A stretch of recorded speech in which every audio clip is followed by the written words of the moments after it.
Alright guys, welcome back to episode 20 of the after show with Feral Druid. Let's knock this over here. Woo! Okay, we're all back. Alright.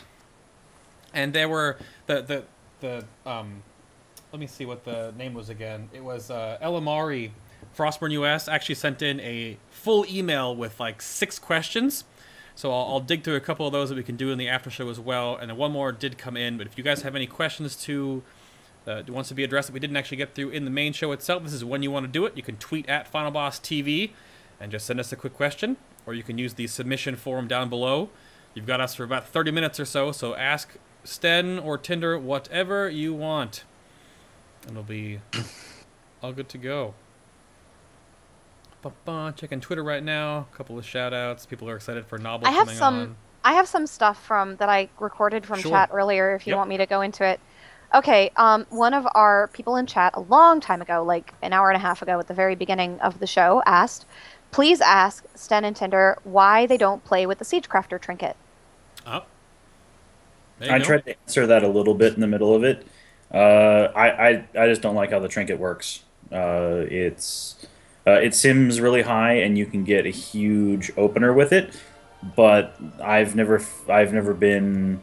It's never been fun for that particular opener because it's way too easy to have a mistake happen, and then it doesn't really be effective. The other thing that got mentioned is it doesn't have any secondary stats on the other 2 trinkets that I use most, which is AOC and Harams, so I can switch without having to regem and reforge. Okay, makes sense. What about you, Sten? Yeah. And that trinket, it's like. So it's poorly designed. The proc is poorly designed. It caps the moment it procs instead of 10 seconds later, whereas it can take like up to 10 seconds or longer to actually prepare a rip. Yeah. So you have that proc going in the wrong direction, and you can compare it. And now you can compare it to the intellect version, the Garrosh intellect trinket, which has a similar proc, except it stacks such that it caps at the end of the proc instead. Now, so not only does that trinket have a better design, in fact, if you look at the numbers, it ends up giving more average stats. So its budget is larger and it's better designed. Mm-hmm. Yeah, I have the ticking addon detonator myself, only because we've only seen 2 harems ever, and 1 was coined, so I'm stuck with it. It's not terrible for enhancements because all of our stuff is kind of front loaded, like it works okay, but I can imagine it's just actually just hell on earth for you guys. We get to manage so many things, and the cooldown goes the opposite direction, so unless you like plan for it, you lose so much agility. Yep. Well, it can do amazing burst if you're ready for it when it procs. Of course. Yep. Yeah. If you had a whole bunch of combo points stacked, I've watched the other Feral Druid who just started raiding with me, Freezy. He has it for a lot of the fights, but he'll switch away from it time to time. You know, on his opener, when he gets his opener right, he destroys me. I just tend to catch up quicker than having it. It doesn't seem to ever do sustained DPS. It's really good for a burst every once in a while, and if you can line it up for Heart of the Wild, or not Heart of the Wild, Blood in the Water, last 25%, you can do crazy damage, but it's never consistent enough to be counted on for me. Yeah, it's frustrating. The passive is fine for me because it's all, it's all mastery and that's all I want, but yeah, the proc is frustrating. It's sort of they've definitely gambled with a bunch of trinkets in Siege, and some were really good and some are just awful. Yeah. So. I also don't even. Well, I mean, have they were experimenting. They were experimenting with the new. They were experimenting with the new stats. That's what a lot of these trinkets are, and that's why. Correct. And that's why some of them are so weird. I mean, they explicitly came out and said it. They were experimenting with the new stats with these trinkets that we've got. Yep. So that was the question from Omar QT. Thank you for answering. And there's another one that actually follows. I'm sorry to dominate the question answering here, but we also had a question from Solly Wow about Rune of Reorigination and why it's so important. I mean, I guess we've always gone into this trinket when we've talked about classes that use it, but you can give us a short rundown of why it's so important and whether or not the spec is not viable if you don't have it, which is what some people say. Well, it's not true. Not true. Okay. No. I love that like not viable phrase. People throw it around with just without without really thinking about what it actually means. Yeah. I mean, there are two big reasons. Sorry. Yeah, even if you have like heroic versions of the regular trinket or heroic versions of the Siege of Orgrimmar trinkets, you can still do better than Rune unless you have the heroic Warforged or heroic Thunderforged version, and even then the separation is minimal. Like you can still do very good and rank very well. A lot of the ferals who do high parses have that trinket, and so they use it because it can give better burst. But I mean, really, it's still completely viable if you don't have it. Mm-hmm. Okay. Well, so as for why that trinket is so strong, well, obviously there's the answer of snapshotting. You snapshot the proc, but kind of a less obvious reason is that our mastery does not compound with our haste. And what I mean by that is that for most classes, if you increase your haste, you increase the value of your mastery, and vice versa. Which means that when reorigination procs, when it takes away your crit and your haste, each of those devalues mastery. So even though you're getting a whole lot of mastery, it's not worth as much. No, with Feral, when it procs, you do lose crit, which decreases the value of mastery somewhat, but you lose haste, and that doesn't affect the value of mastery. So you're that's one of the reasons why the trinket is so strong for us. If it's because our bleeds are not affected by haste. So when this trinket takes away your haste, it doesn't make the bleeds weaker. Okay. The bleeds themselves are such an integral part of how we do our damage. When you take your mastery and you essentially double it from what you have, it makes a big difference. And technically, technically you're multiplying it by 5. Yeah. When my regular rip without any buffs is critting for 175,000, or then suddenly with the same set it's critting for 500,000. And if you have a number of procs in a row, it can be incredibly sustained. I know that if you gem a specific way, if you gem for secondary stats on your opener, your first rip with your pot and your trinkets, it's going to be ticking for over 1 million every 2 seconds. So, it can, with good management, can produce an awful lot of damage for you. And the reason why the trinket has remained so strong is just that it scales with your gear. It's essentially a straight multiplier in your stats. Yeah. And the second that Warlords comes out, they'll break the trinket. They'll probably make it where as soon as you hit 91, it won't proc anymore. Mm-hmm. Yeah, that's the easiest way to break it, is just to base the proc chance off of your level. Yep. Along those lines. Because if they don't break it, we'd use it forever. Yeah, pretty much. Well, I mean, that's true of the cooldown reduction trinkets as well. It's not like Rune is the only thing that's well, I think what they're going to do is, you know how cooldown reduction is becoming a secondary stat, right? Mm-hmm. Yep. So they're going to change. So they're going to change that trinket into rating, and then there's going to be rating decay. Okay, that makes sense actually. Yeah.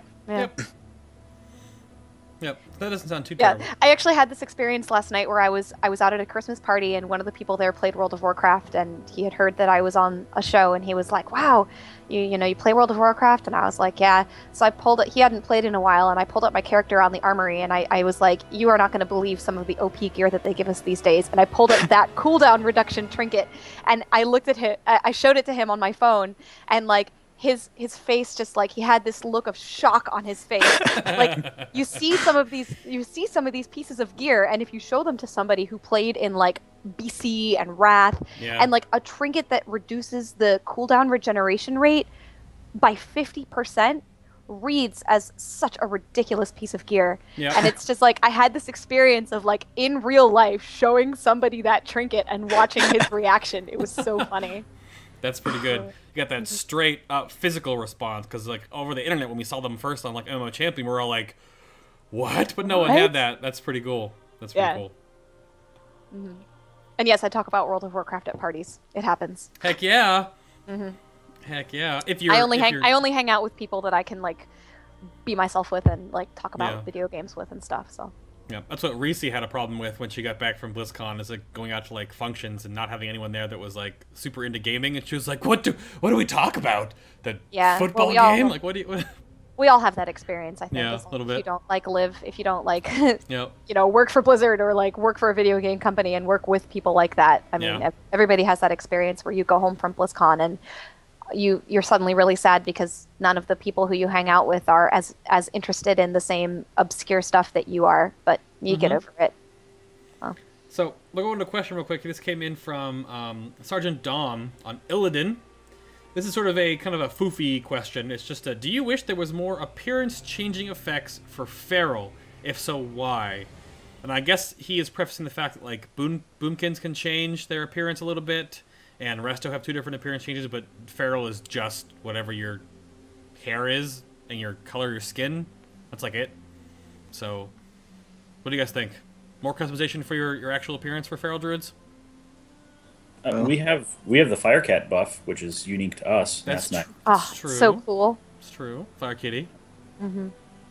I really was disappointed that the challenge mode gear had no effect in any form.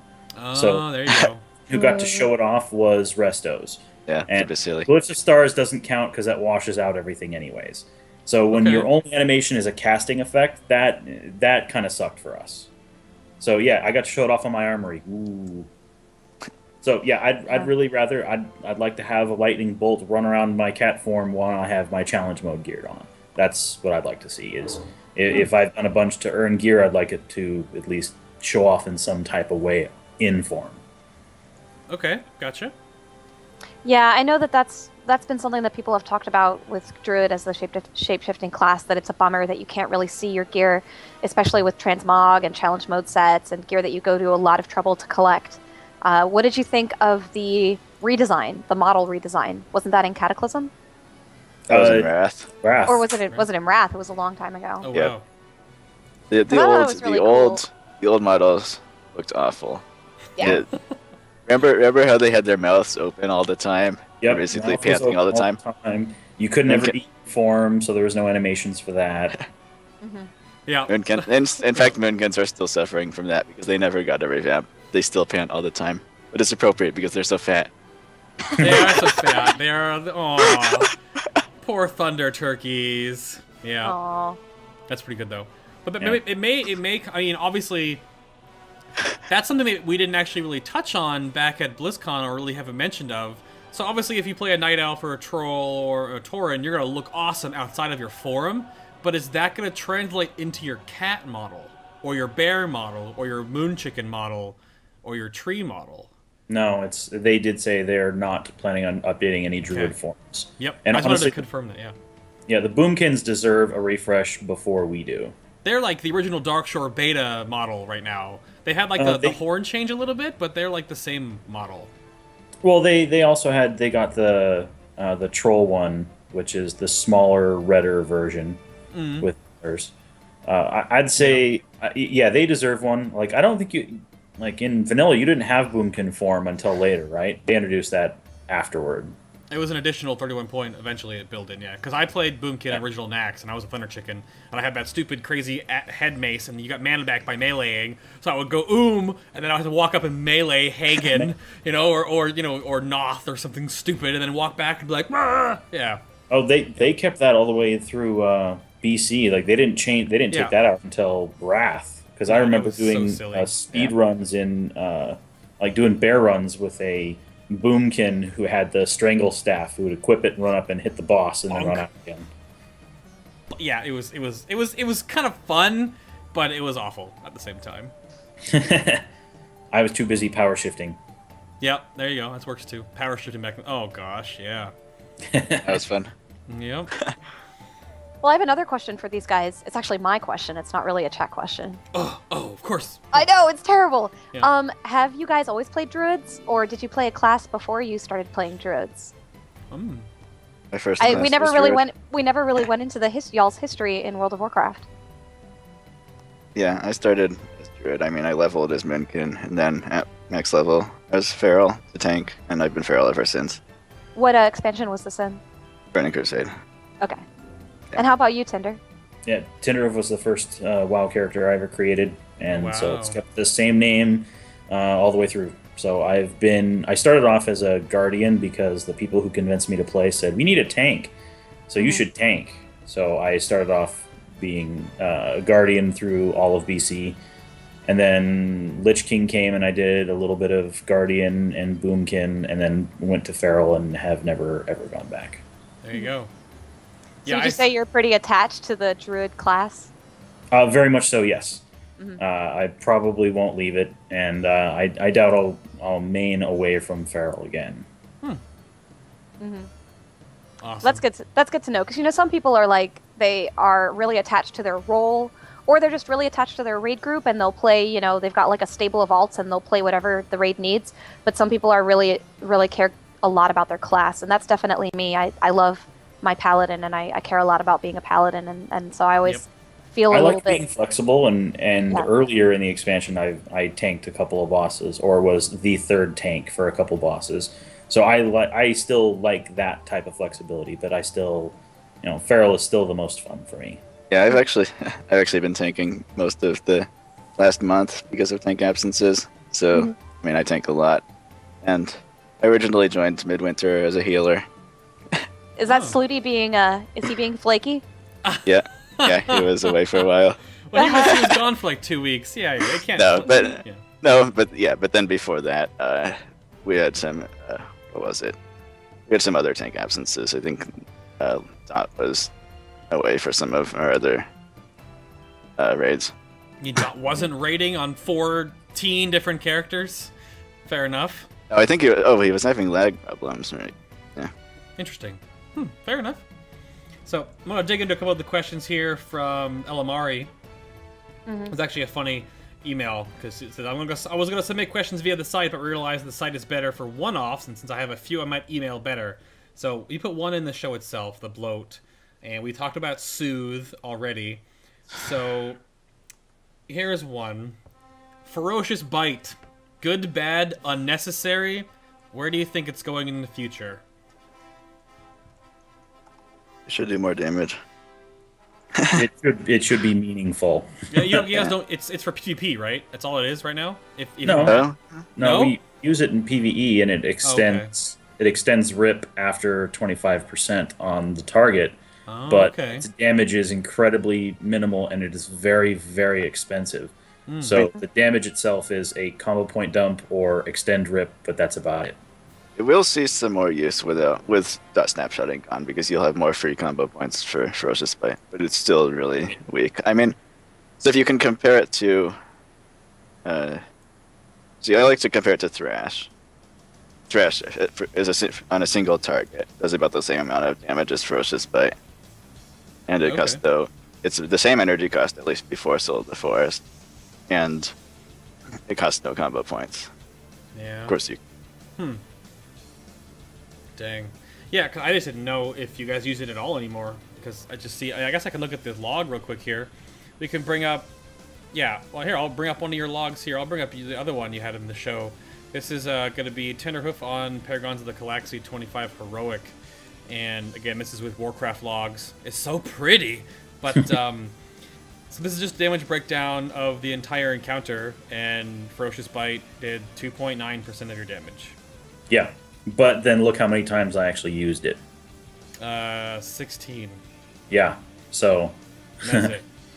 Whereas you hit rip 201 times. That's counting ticks. Oh, it counts all ticks? Okay. But overall, okay, fair enough. Is there a way to see how many times you actually apply rip?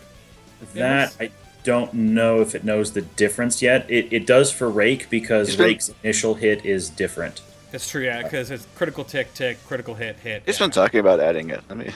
Yeah. Wonder if he added it yet. This is still early alpha stage, so still lots of changes. I don't even think World of Logs can tell the difference. No, it might. I think it might have a spot where you can see how many times you applied it. Sure. But it doesn't matter how many times you apply rip, as long as you're not overriding good ones with bad ones. But the fact that I used it 16 times and it did almost nothing for my damage makes, that just shows it doesn't do much. Yep. And for how much it costs, like a 5 combo point plus 50 energy. Yep. So it takes a long time to set up and then does very little payoff. Yeah, I mean, its effective DPS for your overall paper doll for this fight was only 10,000 damage. Like, 10,000 DPS, that was it. That's all it did. I mean, it's pretty... I mean, your Lightning Strike beat it. So... Yeah, there's also something... random... Yeah. Oh, go ahead. Yeah, there's something starting in the chat about the dot snapshotting. We didn't cover a bunch of it, but... Yeah, I did want to say to the community, like, don't freak out because it's gone. It doesn't mean we're going to suck, and it doesn't mean we're going to be boring. And I know people are kind of freaking out about it, and, you know, let's take some time and see what they're going to try to do with us, because we're going to not look the way we look right now. So when we start seeing the beta and we start seeing what the talents will be, you know, then start giving feedback. Don't just say, I'm going to quit because snapshotting's gone. That's silly. Mm-hmm. Yeah, fair enough. Like I said, people like to, hopefully sometimes they like to think that something is coming and it's just going to like change the whole game entirely and ruin or impact them so much. But Blizzard knows what's going on. It's okay. I've preached over and over again that in 5.0, this whole expansion, they've tested so many different things with raid comp, the new stats, the different talent trees for the whole expansion. They've had 4 tiers of raid knowledge now they can really build in for 6.0. So it's going to be a good game. I'm actually really excited that 6.0 is going to be one of the best raiding games and balanced versions we've going to have in a long time. So. But what, Sten? Is it chat room? Oh, yeah. Tauren? It's the Tauren versus Troll thing. Yeah, I was always Tauren when I was Horde. I was Horde until earlier this year. Mm-hmm. Yep, fair enough.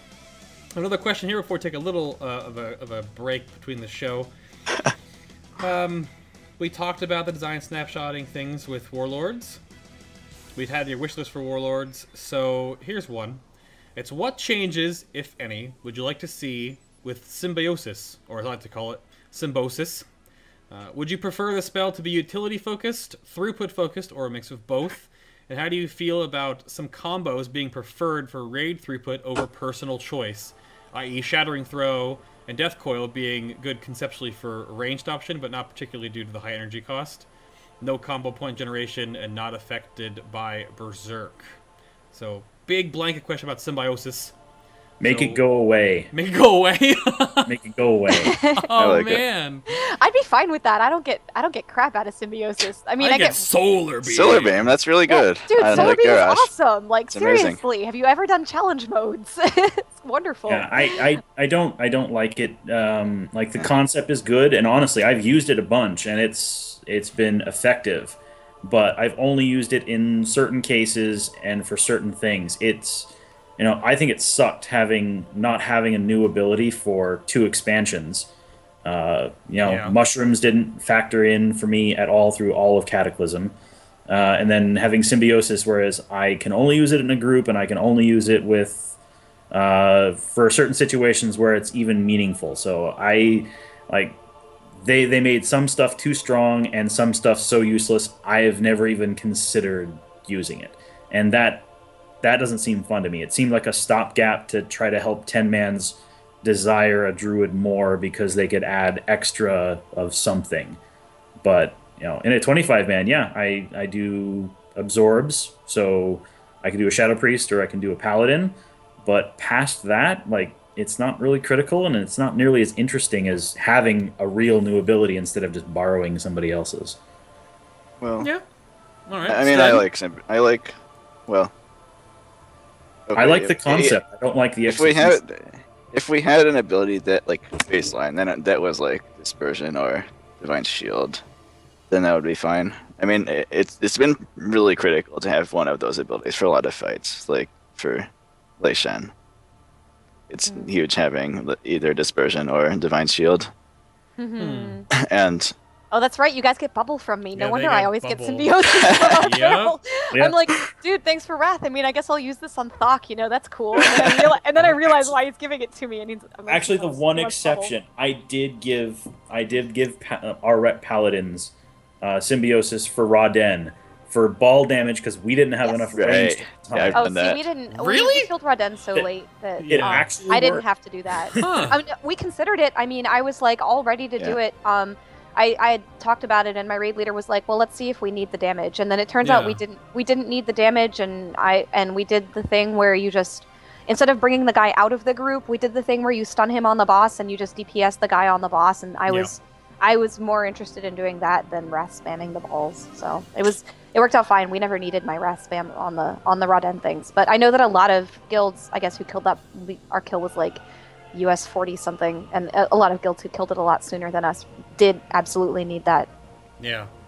That in response to chat here, okay, so yeah, Lei Shen, you really needed those immunity abilities. It's not the only fight though. Like, it's pretty common to need that kind of thing. On Gyros, you need. So we normally have the Malice in Phase 4. We normally soak it with 3 rogues and 2 moonkins with rogue symbiosis, all using Cloak of Shadows. That's another example where you want immunities. Paragons, the aim person, if they have an immunity, well, bubble doesn't work, but if they have like dispersion or what is it called, the warlock thing, dark bargain, then they can survive it solo. So you don't have to bother having anyone else soak it. It's just really a generally useful thing to have an immunity, to have access to an immunity. Yeah. No, it's super powerful. So there's a couple of situations where it's good, but that kind of limits the classes that it's even useful for. I think Symbiosis is neat from like a almost lore side or flavor side of Druid, but overall the balancing they had to do with that really, again, swings it in favor of only a couple of classes really mattering. So yeah, and the struggle with it is it's either too good or not good enough, and then really destabilized PvP a lot. And that was true. So like the concept is cool to me, but it just doesn't seem to. I'd rather have a new interesting ability that's unique to me as a druid that I can use, as opposed to borrowing from somebody else. If I even have them in the raid, if you're a 10-man feral or a 10-man druid period, if you don't have the class that you'd want to steal the ability from, you're kind of out of luck. So I'd rather have something that's effective and useful to make me useful in the raid instead of dependence. And then of course all the bugs where it would disappear, and it still happens where your symbiosis target will suddenly lose their ability even though you still have yours. Not that it's critical that they have it. And those, having to reapply it every time somebody changes a talent or glyph. So annoying. Oh yeah. Why is that even a thing? Why is that even a thing? You run back and that's true. As it disappears. Yeah. Just in general, there was too much complexity to make it really balanced good enough. Fair enough. We'll go with that. Mm-hmm. Yep. Well, I'm going to take a quick moment here. I know people were asking in chat about the missing the show proper. So, just a quick message here before the Fire Lord says something to you guys. We have a YouTube. The link is down below. All of our VODs are on our YouTube page. You can check out all of our episodes down there on YouTube. We're up to, this is our 20th now, excluding the episode 0, which is still a lot of, we were beta testing everything. But if you're looking for a certain class or a certain topic, you've got some watching to do, as we have a ton of episodes with awesome guests all right there on the YouTube. So you can go subscribe to our YouTube channel. Check that out. We have the BlizzCon episode that I put together with all the... It basically makes you feel like you're at BlizzCon if you didn't go. So you can check that out and watch it. We've got Brewmaster Monks we just did. We've done all of Monks, Brewmasters, Mistweavers, and Windwalkers are done, in case you play a monk or have a guild that plays a monk. We interviewed Method for their world first, win race for tier 16. A whole bunch of awesome stuff. And we have so many more things coming. So if you guys miss an episode, go check that out on the YouTubes. We put everything up there. We are also found on iTunes. You can just search FinalBossTV or my name or Anna's name. You should find us. So if you want to watch or listen to the MP3 only version, you can subscribe to us on iTunes and check us out there. And if you're an iTunes listener right now, knock, knock, knock, or you listen to us on iTunes on the after show or something like that, leave a comment or a rating on the after show on iTunes. It helps us out a lot. Really, really cool. We appreciate that. And now, I have a quick message from His Eminence, the Fire Lord himself, and I'll just let him take over the show. It's okay. Don't be scared.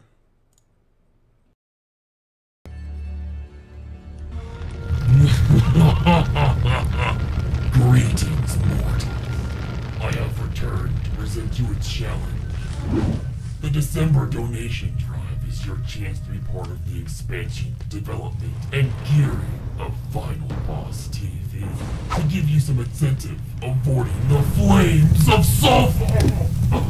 I'll also be dropping some loot. A donation of at least $5 will get you mentioned in an official thank you video and immortalized on my Firelord's favorite Hall of Fame webpage. $15 will grant you everything previously mentioned, plus 4 of our custom Final Boss TV silicone wristbands. Donating $25 will have you immortalized and thanked with 6 wristbands. And have you seen the Final Boss t-shirts? But don't think you can afford one? We will be granting you a raffle ticket for a t-shirt giveaway. Multiple $25 donations will be accepted for additional loot and raffle tickets.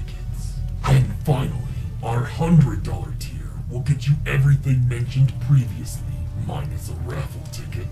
Why? Because you just guaranteed yourself a custom crew t-shirt, allowing you to show off your Final Boss love all over the world of Warcraft. What? Oh, I had to.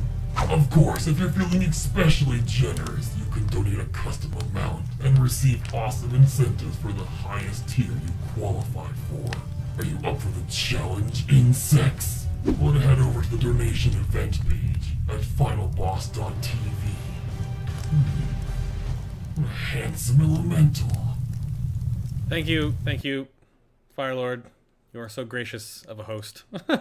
Or imprisoned. He's kind of angry and salty about the fact that he doesn't have any power right now, so he was embarrassed to actually come on the show himself, so he made a little popsicle stick figure of him. But I think it's fine. You don't want to see him right now. It's kind of like Hades without his hair on. It's kind of weird. But, yeah. So, we have some other questions and things to get to. I know the chat room was talking about a couple of things we want to address. We got a little bit more time here to go over. There was something we skipped, I think, in the main show itself. I know we talked about all 6 of your damaging increasing talents, but did you guys have anything else on Soul of the Forest versus Incarnation versus Force of Nature? Which ones you guys pick over the others? Basically, Sorry. Yeah, Force of Nature is better than it used to be. It was pretty much useless for us up until Siege. With good management of it, it will do more than Soul of the Forest, but it's an extra task to keep track of and maintain. So I use it for a lot of the single target fights. Sure. But if I have to switch targets a lot, or if it's progression, I usually use Soul of the Forest. Soul of the Forest? Mm-hmm. Yeah. Yeah, Force of Nature for a single target, Soul of the Forest for cleave, but it's not that much of a difference. I mean, so in simulations, Soul of the Force of Nature is about something like 2% above Soul of the Forest, but Force of Nature is really easy to solve, so like it's really easy to find the optimal usage. So I think it will tend to be overvalued in simulations, or Soul of the Forest undervalued. It's as I mentioned before, it's completely separable from the rest of the rotation. In additive sense, you can solve the usage for Force of Nature, and then add that onto the rest of the rotation, and you get the combined solution. Okay. Its usefulness is completely dependent on procs. So if you have a big, long wait time, it isn't as effective. If you have a lot of them, then it's more effective. So. Okay, yeah. Interesting. Because I know that's like the biggest contention. That's like your front page post about your different DPS talents and how they all stack up against each other. So, okay. Fair enough. And then I have a question from Chad if I can pop in with one. Mm-hmm. So Sigbear asked a while ago, what is your opinion on the slow playstyle of Feral Druid? Personally, I love the idea of bleeds and hard-hitting shreds and all of that, but the slow playstyle is a bit of a downer.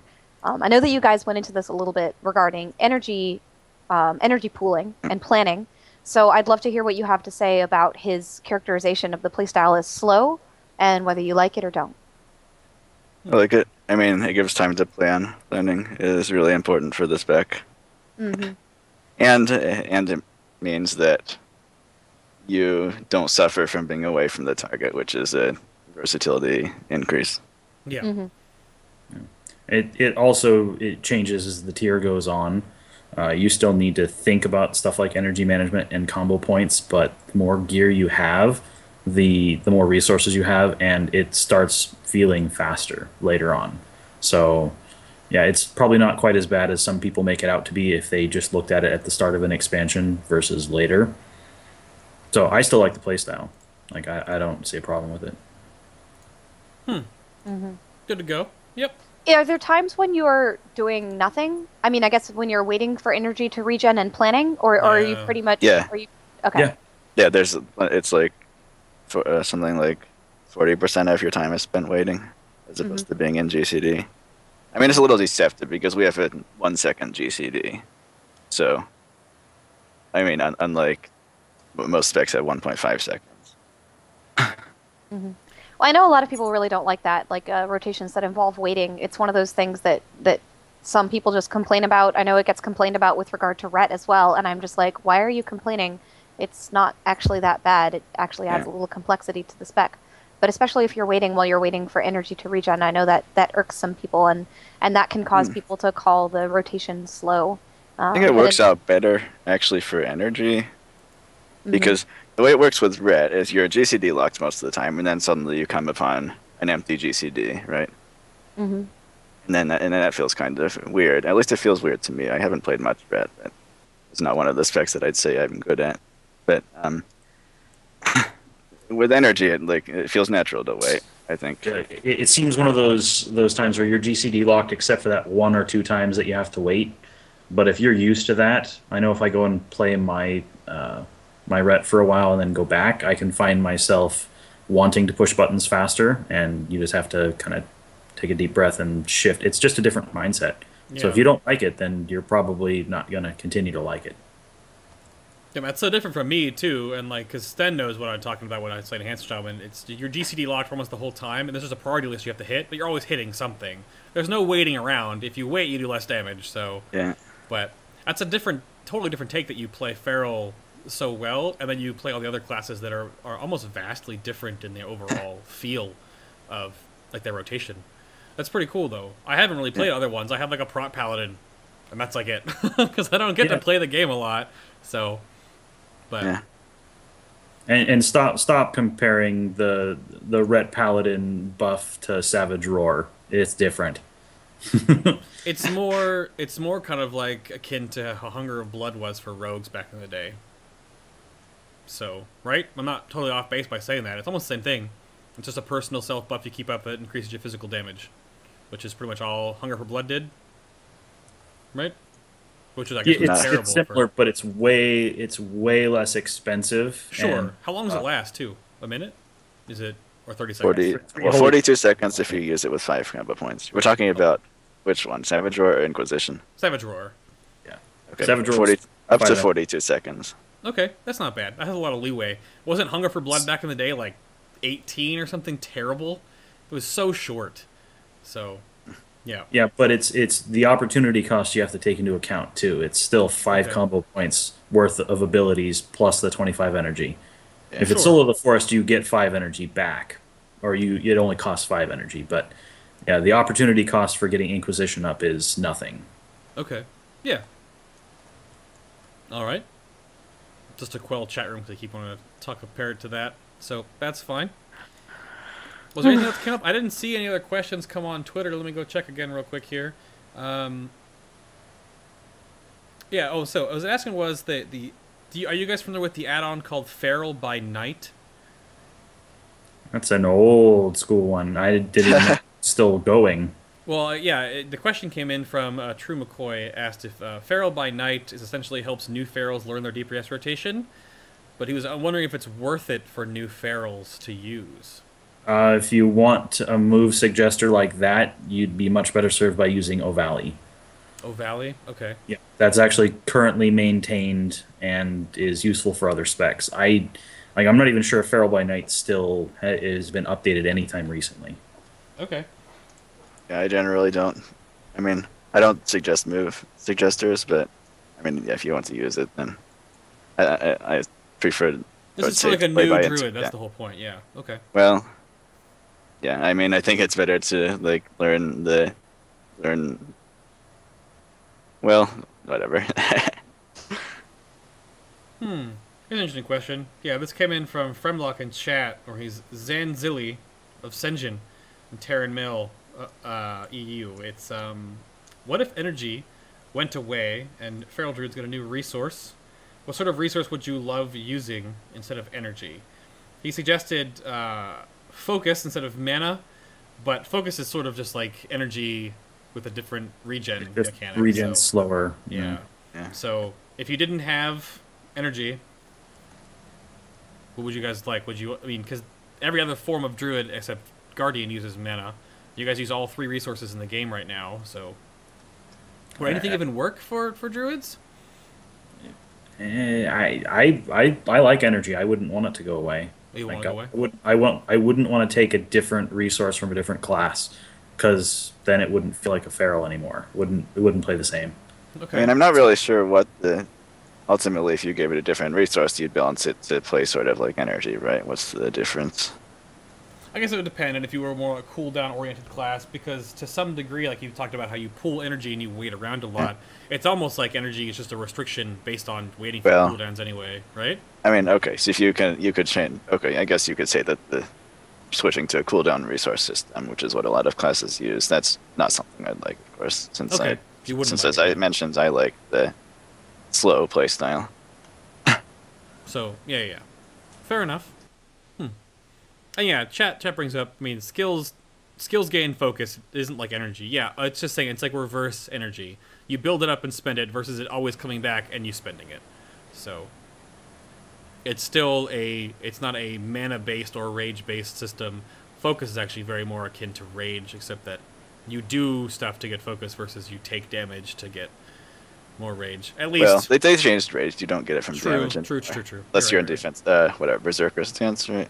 Something like that. Yeah. Is that what it gives you? But no, you don't have to worry about that as Guardian. As Guardian, you just get it from doing damage from auto attacks and mangle. Yeah. And that might even change in Warlords too, depending on how they want to work that around too, because of the vengeance changes, tank changes, stuff like that. We'll have to see. So I'll give us another refresh here real quick. I mean, we can talk a little bit about the level 100 talents. I know you never like to really discuss those on the show. They can give their opinion, sure. Yeah, since we're in the after show, I mean, we know that these are not the talents that we are going to have in WoW in Warlords. Yep. Like, they're just drafts, but maybe a lot of times they were using those talents to address an idea for something they wanted to address with the spec. What did you think when you saw them? Just what did you guys think? They're not very interesting yet because we're missing the context of whatever they're expecting us to turn into. Oh. Taking away Savage Roar, not really a huge damage gain. It's not really that interesting because it's kind of an important part. I know a lot of people say we want Savage Roar gone, but it just doesn't make it. I don't think it makes the spec better or fun to play with it just being gone, and it doesn't give a lot of damage if anything. So I didn't like that. The Moonfire giving a combo point is interesting as a concept. The talent as they put it up there now, probably not going to be very effective. But if we're going to have the ability to get combo points through a ranged spell or a spell in another way, maybe that's interesting. The Thrash Spreading Rake is overpowered ridiculously. It seems like they're throwing some ideas out, but we're lacking the context to truly evaluate what they want them to be. Yeah. Well, that makes sense. Maybe they'll make more sense in the future. And Sten, do you have anything on the too? No, pretty much what Tinder said. I mean, the Moonfire thing. I mean, aside from the fact that Moonfire does almost no damage, like I assume they can balance it so that we get some arcane spell power and it does damage, and then it could actually be an interesting talent. I mean, another dot, another ranged combo point generator, basically. And I mean, so it seems like you'd use that single target. You'd use the Thrash Spreading Rake for multi-target, and it's ridiculously strong. And then the Savage Roar thing is something you never use. Passive Savage Roar, because that doesn't give you much damage. Yeah, it's weird, because some of these talents they've put in, 2 of the new Shaman ones for me, are just like random chances at damage. And how is that like the one that does more on a more consistent basis will be the better one. So why are they both random changes of damage? They don't really do anything or change the playstyle at all. So, and one of them makes us a new totem. That's basically, we have a fire totem out and a super awesome air totem out. So we have 2 crazy pets, and Anna, you know, will go off a little bit. She hates pets. What do we need? Hate pets. Yeah. Pets can go away. Yeah. So, I don't know. But, unless you guys have something else, Steak Bomb had a really long-winded question here. I guess it really pertains to your set bonuses right now, if you guys wanted to dig into that. I don't know if that's a huge topic that you guys would know more about than I would, obviously. So, and while you read that real quick, yeah, Boomkins, we had to reschedule. We wanted to keep it Druid, but we had to reschedule last minute. We had to rebuild the show from the ground up for Ferals, but we wanted so Boomkins will be probably in January sometime. The 22nd episode coming up is a double feature YouTube episode. And then the 29th is also a community-oriented, almost recap on Mrs. Pandaria episode. So, yep. But you'll know who's on the show for the 29th and the 22nd, and I'll tell you guys again who's on the show next week when we're done here. But I just don't want to leave chat room with any big questions going. So, Twitter asked again about how terrible ferals are at target switching. We went over that in the main show itself. Sten broke down really well how not bad they are at target switching. Right? Well. Oh yeah, and you you guys are not bad at target switching at all. So. Yeah, well, if we have one target we're going to switch to and stay with it for a while, we're not bad. If we have lots of small targets that die quickly, we're really bad. I would say so even with fairly short-lived targets, we're not that bad, but you're talking about a sequence of short-lived targets, which you're completely right.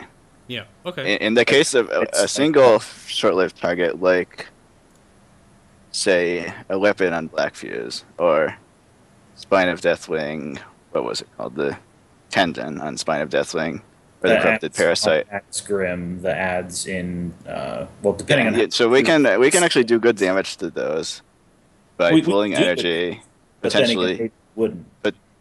Potentially pulling Tiger's Fury if needed.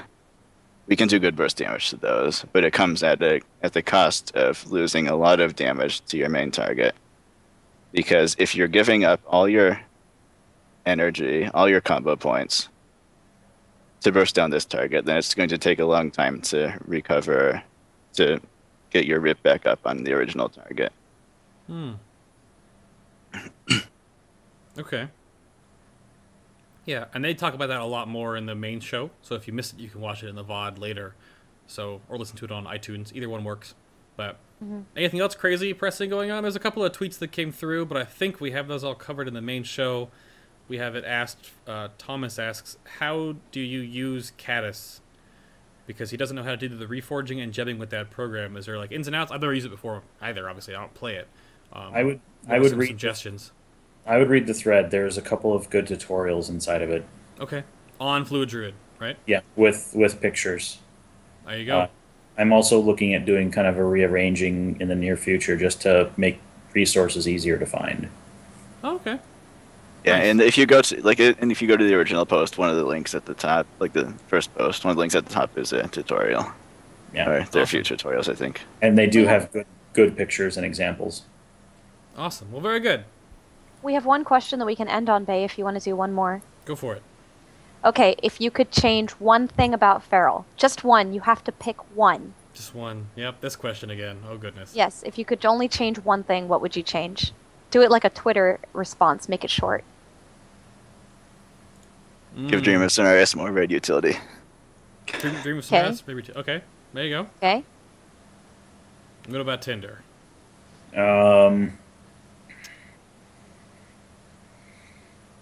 I don't have a good answer for that, only just because if I changed one thing, it would affect something else that'd need to get changed too. Dominoes, yeah, a little domino effect. Yeah. That's why I picked something simple.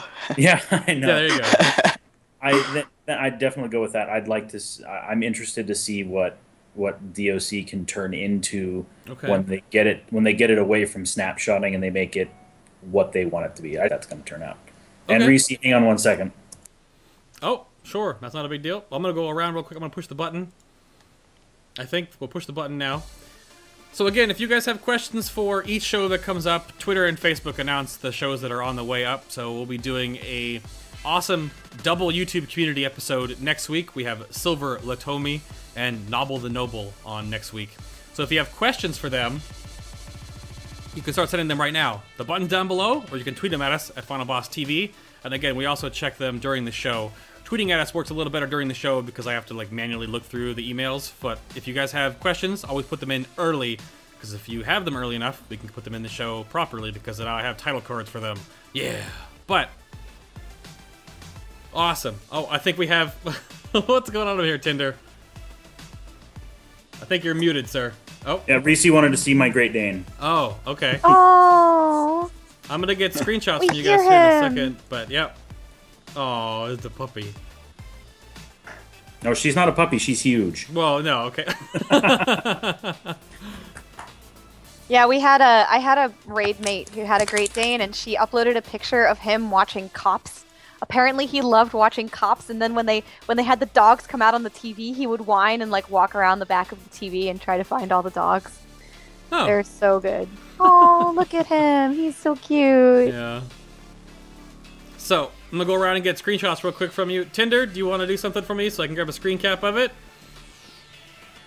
A big smile, wave, thumbnail, something like that. I just want to get a screen cap. Oh, that works. Perfect, sir.